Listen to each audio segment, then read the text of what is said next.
Hey guys, welcome back to Electrical Car Repair Live. Thank you guys for watching and subscribing to the channel. Today will be super helpful video if you have a Ford Focus, guys, third generation from year 2012 to year 2019. If you have the smart key fob that looks like that, stay with us. We will explain how to replace key fob battery step by step. We will teach you guys how to do it, and there is a few tricks, otherwise you can actually damage your key fob. Make sure to stay until the end.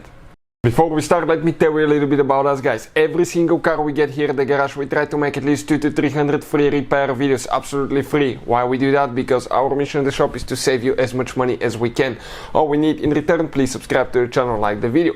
If you need to buy new key fob, battery, tools, parts, you want to save quite a bit of money, check out the link in the description of the video below. That's where we get all our tools and supplies from. So this is, guys, the key fob. Now depending on the options and what kind of options your Ford Focus has, it may have different button layout, but if the remote looks like that, the procedure will be about the same. What you need to do, first slide that thing to the outside and at the same time pull the key, the physical key out.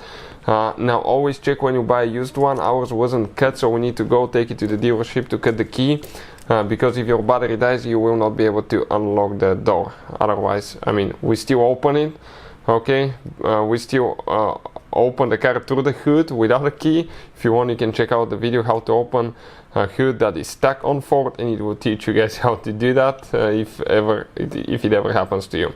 Next, small screwdriver or plastic panel removal tool. Where the key is, just go here, apply a little bit of pressure and just come, okay, and get it out, okay, pop the cover out. Now let me tell you what you need to do here.